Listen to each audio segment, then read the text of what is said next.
Dis Watman, un de nos clients ne voit pas l'utilité de changer son ancien compteur. Par exemple, il a peur que ça lui engendre des coûts. Il faut le rassurer. Les compteurs communicants servent à produire des factures sur la consommation réelle et non plus estimée, à repérer des gaspillages, des pertes en ligne ou les postes qui lui coûtent le plus cher. Dans le cadre de ses missions de gestionnaire de réseau de distribution d'électricité, Enedis modernise son parc de comptage sans surcoût sur la facture du client pour à la fois satisfaire de nouvelles attentes de la société en matière d'économie d'énergie, répondre à des évolutions réglementaires, mais aussi s'adapter aux évolutions technologiques. Oui, et à l'instar de Linky, compteur communicant pour le marché grand public, Enedis commence à mettre en place des compteurs communicants pour le marché d'affaires, ce qui représente environ 400 000 clients.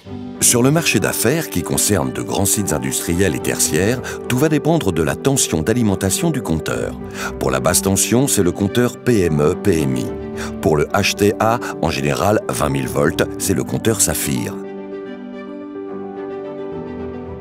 Et comment savoir quel compteur va être posé chez le client? C'est somme toute assez simple. Si le site dispose d'un disjoncteur HTA, il faut poser un compteur Saphir.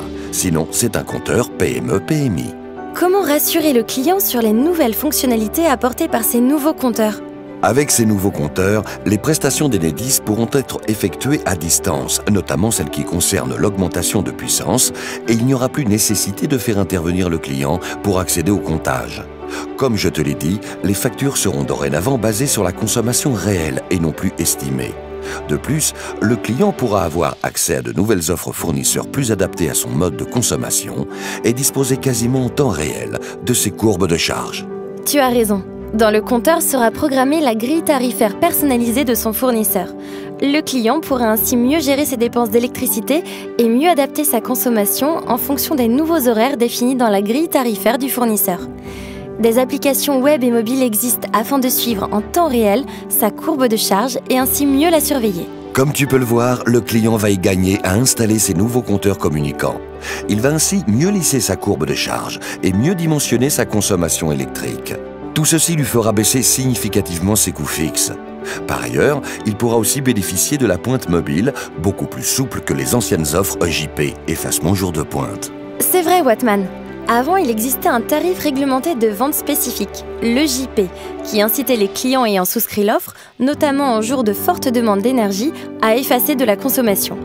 C'est-à-dire à utiliser une énergie de substitution pour ne pas accroître la demande en énergie et ainsi préserver l'équilibre offre-demande.